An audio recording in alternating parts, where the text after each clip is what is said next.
नमस्कार साथियों, अस्सलाम वालेकुम।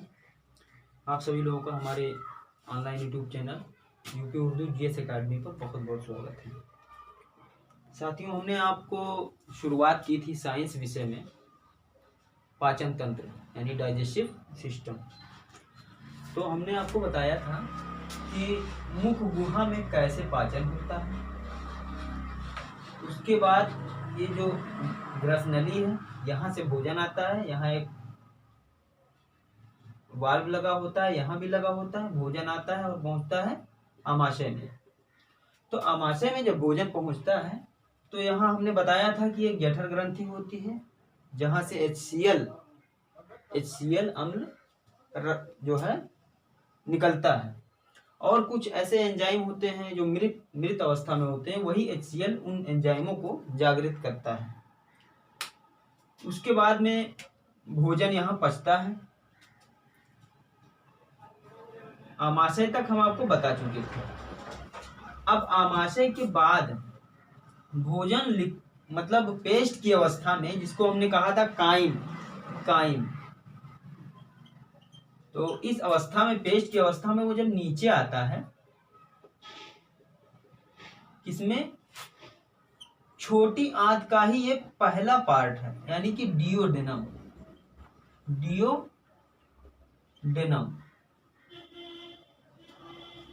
तो जब यहां पहुंचता है इस नली में, तो ये आप देख रहे हैं, एक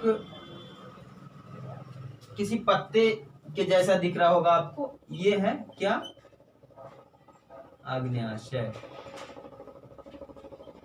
अग्न्याशय। और इधर ये आप देख रहे हैं, ये है यकृत। क्या है ये? यकृत। तो हम आपको बताएंगे कि जब भोजन पेस्ट के रूप में इस डियोडेनम में पहुंचता है तो फिर यहाँ पाचन क्रिया कैसे होती है उसकी। आज ये समझिए आप कि ये जो अग्न्याशय होता है, ये अग्न्याशय रस निकालता है, और उस रस यहाँ से ये जुड़ा होता है इसी डियोडेनम से, तो वो रस जो होता है इसी में निकालता है। और जो ये पित्ताशय होता है, मतलब ये यकृत पित्त रस निकालता है।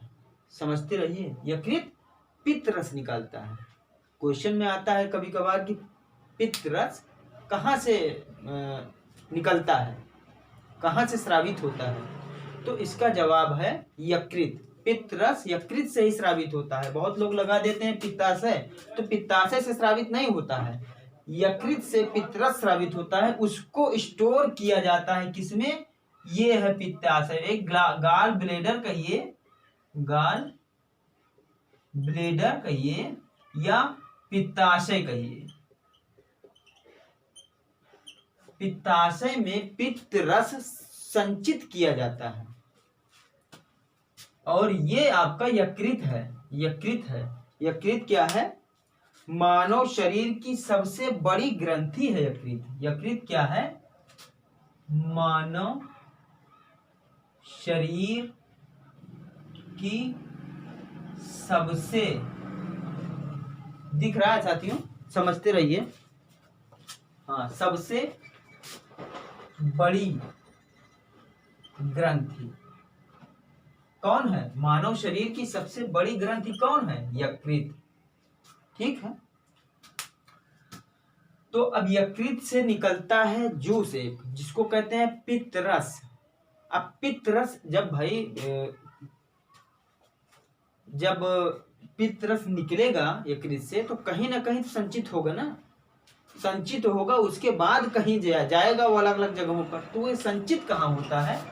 यही पित्ताशय में होता है यही यकृत में होता है एक पित्ताशय। जहां पित्त रस संचित होता है उसको पित्ताशय बोला गया, गाल ब्लेडर इंग्लिश में कहेंगे। और उस पित्ताशय की एक नली द्वारा वो पित्ताशय जुड़ा होता है, किससे? हमारे डियोडेनम से। तो ये पित्त रस इस डियोडेनम में इस नली द्वारा यहाँ पर आता है और भोजन में मिक्स होता है। अच्छा, ये काम क्या करता है? पित्त रस पित्तरस के काम। पित्तरस काम क्या करता है? क्या यह भोजन को पचाता है? नहीं, भोजन को पचाता नहीं है, भोजन को पचाने में सहायक है। किस तरह से? पहले हम पित्तरस के बारे में बताएंगे, फिर अग्नाशय रस के बारे में बताएंगे।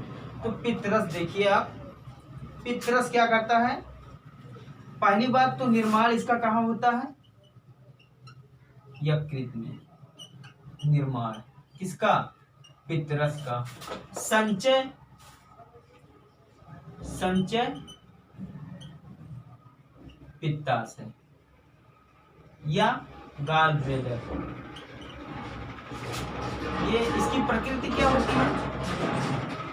इसकी प्रकृति क्षारीय होती है। ये कैसा होता है? क्षारीय। इसका पीएच मान कितना होता है? 7.7। आप लोग जानते हैं 7 रहेगा तो वो उदासीन रहेगा, 7 के ऊपर रहेगा तो क्षारीय होगा, और 7 के नीचे रहेगा तो अम्लीय होगा। तो ये इसकी प्रकृति कैसी है? पित्ताशय की, मतलब जो पित्त रस है उसकी प्रकृति कैसी है? क्षारीय है। तो ये क्या करता है? भोजन अगर अम्लीय है तो उसको क्षारीय में परिवर्तित कर देगा। भोजन अगर अम्लीय है तो उसको क्षारीय में परिवर्तित कर देगा। क्षारीय में परिवर्तित करने के बाद एक काम और करता है, जो वसा की मात्रा होती है, वसा को क्या करता है? वसा को जल में घुलनशील बनाता है। कौन? पित्तरस। दिख रहा है साथियों नीचे तक? हाँ, तो पहला काम, पहले निर्माण कहाँ होता है? यकृत में। संचय कहाँ होता है? पित्ताशय में। इसकी प्रकृति कैसी होती है? क्षारीय। पीएच मान 7.7। वसा को क्या करता है? ये जल में घुलनशील बनाता है। इतना काम ये करता है। अब हम आते हैं आपके और इसका जो है एक काम और है। अच्छा, जो वसा को ये जल में घुलनशील बनाता है, इस प्रक्रिया को क्या कहते हैं? वसा को जल में घुलनशील बनाता है, इस प्रक्रिया को इमल्सीकरण, इमल्सीकरण कहते हैं। दिख रहा है नीचे? हाँ, इमल्सीकरण कहते हैं। वसा को जल में घुलनशील बनाने की प्रक्रिया को कहते हैं इमल्सीकरण। अच्छा, एक इंपॉर्टेंट चीज और है इसमें कि जो पित्त रस में दो प्रकार के वर्णक होते हैं। पहला बिलरुबिन और दूसरा विलवर्डिन। बिलरुबिन और विलवर्डिन। तो अगर एग्जाम में आ जाए कि बिलरुबिन और विलवर्डिन ये दो वर्णक कहाँ होते हैं, तो ये पित्ताशय में होते हैं। ठीक है, पित्तरस में होते हैं। पित्ताशय में पित्तरस ही तो होता है, तो पित्तरस में ही ये दो प्रकार के वर्णक होते हैं।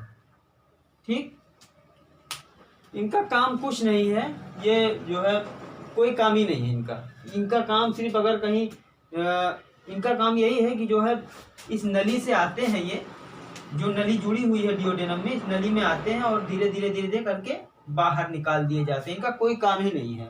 हाँ, नुकसान इनका हो सकता है, अगर किसी तरह से इस नली में नहीं पहुंच पाए, ये ब्लड में पहुंच गए, तो ब्लड में जाकर के ये इनका कलर थोड़ा सा हल्का पीला होता है, ब्लड में ये पीलापन कर देते हैं। और ब्लड का काम ही एक सारे शरीर में ऑक्सीजन, चाहे पीलेपन, इनके पीलेपन को पूरे शरीर में फैला देगा, तो इससे पीलिया से संक्रमित हो सकता है आदमी। तो इनका कोई अच्छा काम नहीं है, इनका खराब काम है। ठीक है, तो बिलरुबिन और विलवर्डिन। अब आपके यकृत की बात हो गई। यकृत में एक चीज और होता है, जब ये इंपॉर्टेंट चीज, एक पॉइंट इंपॉर्टेंट है आपके लिए। जब बच्चा छोटा कहे या भ्रूण अवस्था में, भ्रूण अवस्था में होता है, गर्भ में होता है माँ के पेट में। तो जब बच्चा भ्रूण अवस्था में होता है तब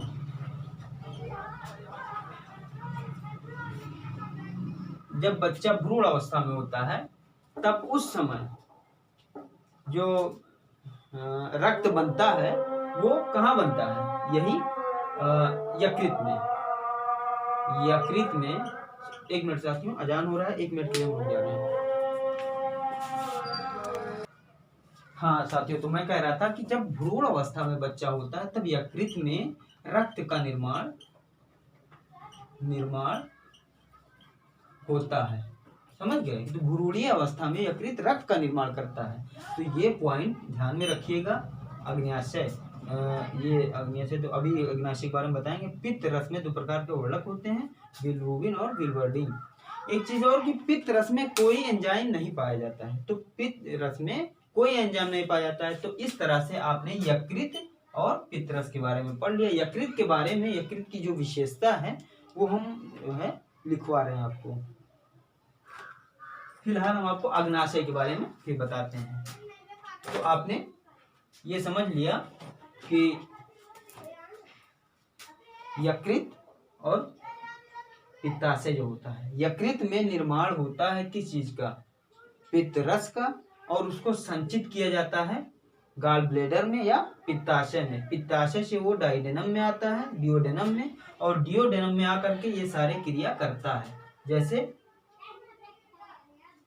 अम्लीय भोजन को क्षारीय बनाता है, जल में जो वसा होता है उसको जल में घुलनशील बनाता है, और पित्त रस में 2 प्रकार के वर्णक होते हैं, बिलिरुबिन और बिलवर्डिन। इन दोनों का कोई खास काम नहीं होता, ये दोनों बाहर निकाल दिए जाते हैं। इन दोनों के बारे में हमने बता दिया। और यकृत मानव शरीर का सबसे बड़ी ग्रंथि है, मानव शरीर की सबसे बड़ी ग्रंथि है। अब आइए अग्न्याशय पर।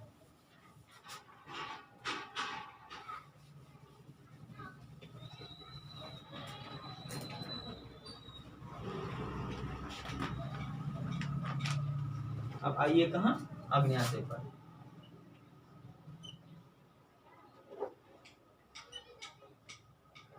अग्न्याशय,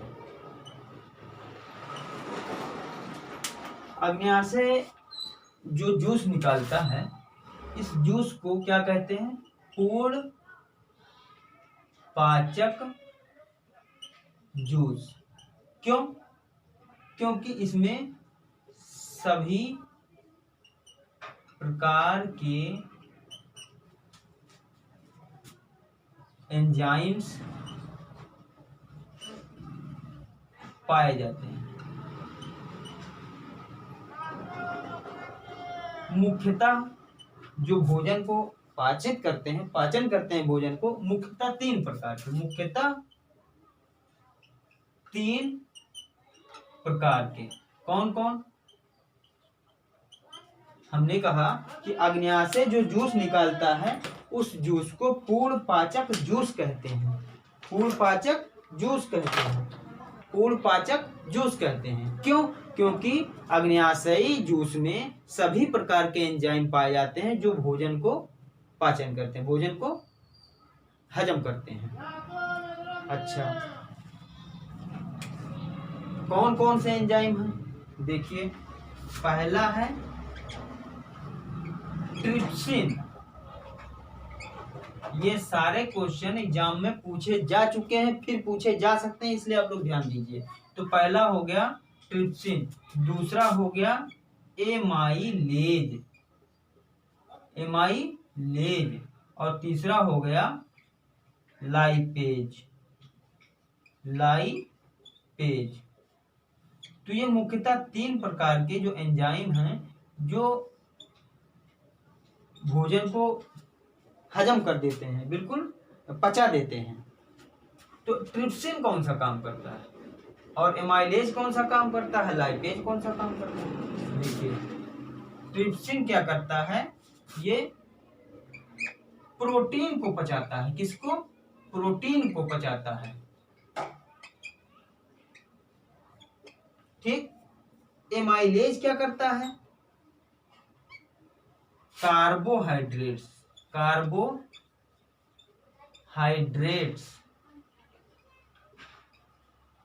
पचाता है। ठीक, हमने कहा था कि कार्बोहाइड्रेट्स मुख से पचना शुरू कर देता है। तो अब सारा नहीं पच पाता, कुछ जो बचता है वो जो है आपके आमाशय में कौन कौन सी पाचन क्रिया होती है? प्रोटीन की और वसा की या फैट की। तो आमाशय में तो कार्बोहाइड्रेट पचेगा नहीं। तो यहाँ इस डिओडेनम में, जो डिओडेनम का भाग, उस डिओडेनम में यकृत अग्न्याशय के द्वारा निकाले गए जूस में जो ये प्रोटीन होता है एमाइलेज, ये कार्बोहाइड्रेट्स का पाचन करता है, जो बचा रहता है उसका। बाकी पाचन तो मुख द्वारा हो जाता है।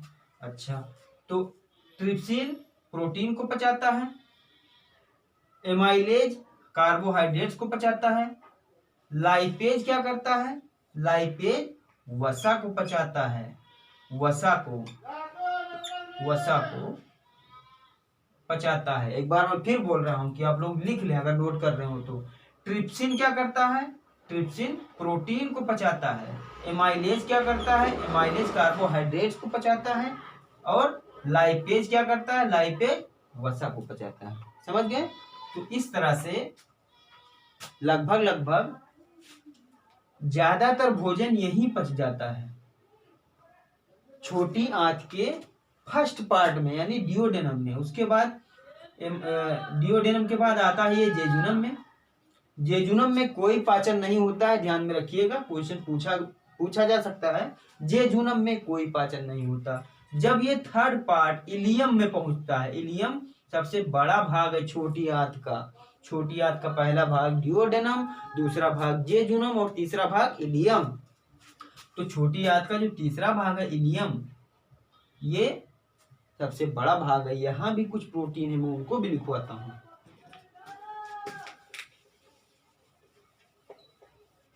एंजाइम्स यहाँ भी पाए जाते हैं, अभी मैं बता रहा हूँ। आंत्र ग्रंथि होती है यहाँ, और उस ग्रंथि के द्वारा तमाम एंजाइम्स निकाले जाते हैं।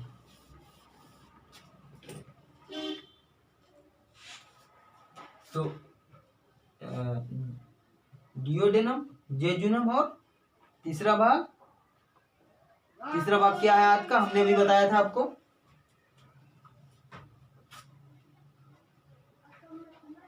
बताइए भाई, हमने अभी आपको बताया है तीसरा भाग।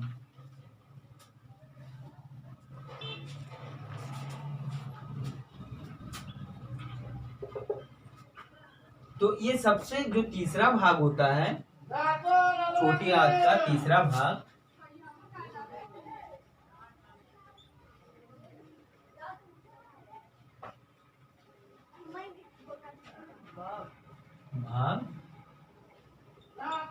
इलियम सबसे बड़ा होता है, सबसे बड़ा। यहीं पर आंत्र ग्रंथि होती है,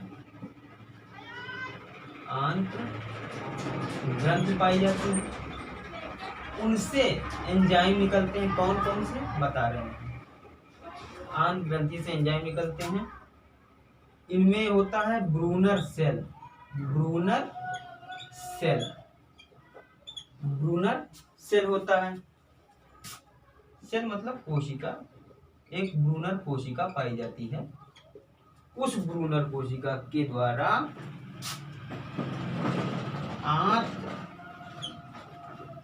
आंत्र रस निकलता है। ठीक है, तो ब्रूनर सेल जो होता है उसके द्वारा आंत्र रस निकलता है, और उस आंत्र रस में एंजाइम होता है। तो वो कौन कौन से एंजाइम होते हैं? पहला इरेप्सिन, दूसरा और तीसरा और चौथा और पांचवा, जो भी है हम बताएंगे आपको। तो इरेप्सिन के बाद लाइपेज हो गया, फिर माल्टेज हो गया। माल्टेज और लैक्टेज, लैक्टेज हो गया। फिर सुक्रेज हो गया, सुक्रेज दिख रहा है साथियों, दिख रहा है। तो अब हम इजाजत हो तो इसको मिटाएं, क्योंकि अच्छा इधर हम लिख दे रहे हैं, रहने दीजिए।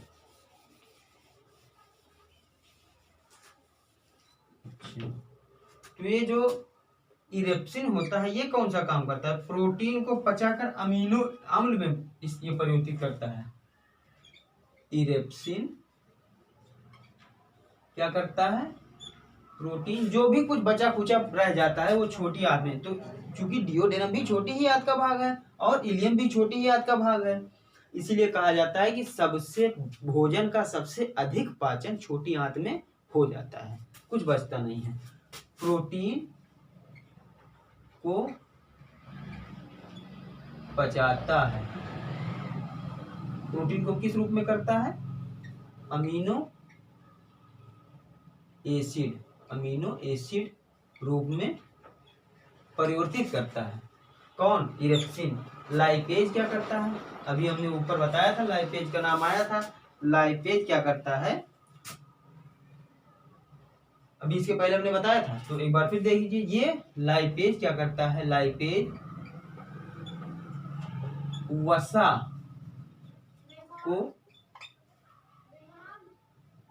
वसा का पाचन करता है, ठीक। फिर माल्टेज क्या करता है? लाइपेज तो वसा का पाचन करता है, और माल्टेज क्या करता है? माल्टेज क्या करता है कि मान लीजिए आपने कोई अनाज खाया हो, रोटी है, चावल है या और कुछ है, तो उसमें जो शर्करा पाई जाती है, अनाज के शर्करा को माल्टोज में परिवर्तित करता है। किसमें? माल्टोज में परिवर्तित करता है। तो तीन चीज आप जान गए, इरेप्सिन, लाइपेज और माल्टोज। लैक्टेज क्या है? ये लैक्टेज जो होता है, दूध में जो शर्करा पाई जाती है उसको जो है ये लैक्टोज में परिवर्तित करता है। तो जो लैक्टोज होता है, यानी कि जैसे माल्टोज हुआ, लैक्टोज हुआ, तो ओ से जो जुड़ा रहे वो शर्करा होता है, और लैक्टेज हुआ, माल्टेज हुआ, ये क्या है? एंजाइम है। ये लैक्टेज दूध में जो शर्करा पाई जाती है उसको लैक्टोज में परिवर्तित करता है। लैक्टोज में परिवर्तित करता है किसकी शर्करा को? दूध की शर्करा को। तो इरेप्सिन क्या कर रहा था? अमीनो अम्ल बना रहा था, मतलब अमीनो अम्ल, प्रोटीन को अमीनो अम्ल में परिवर्तित कर रहा था। लाइपेज क्या कर रहा था? वसा का पाचन कर रहा था। माल्टेज क्या कर रहा था? माल्टेज जो है माल्टोज में परिवर्तित करता है, अनाज की शर्करा को माल्टोज में परिवर्तित करता है। लैक्टेज क्या करता था? लैक्टेज दूध में मिले हुए शर्करा को लैक्टोज में परिवर्तित करता है। अब बात आती है सुक्रेज की, लास्ट में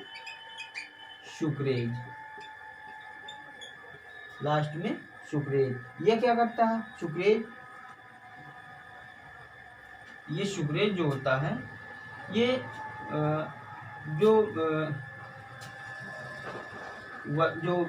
इसका ग्लूकोज होता है उसमें परिवर्तित करता है, क्योंकि शरीर को एनर्जी ग्लूकोज के रूप में ही मिलती है। तो जो बचा हुआ सुक्रेज जो होता है, ये सुक्रेज जो बचा हुआ रहता है उसको क्या करता है? उसमें मिठास पैदा करता है और उसको ग्लूकोज में परिवर्तित करता है। किसमें? ग्लूकोज में। तो आज आपका छोटी आंत हो गया खत्म साथियों। अब बड़ी आंत के बारे में हम कल आपको बताएंगे, और कल पूरा पाचन तंत्र हो जाएगा खत्म। तो पूरा वीडियो देखने के लिए बहुत बहुत धन्यवाद आपको, बहुत बहुत शुक्रिया। आप लोग सब्सक्राइब किया करें, करते भी हैं, मुझे खुशी है। प्लस उसके साथ साथ लाइक किया करें, कमेंट किया करें। आप लोगों का बहुत बहुत धन्यवाद।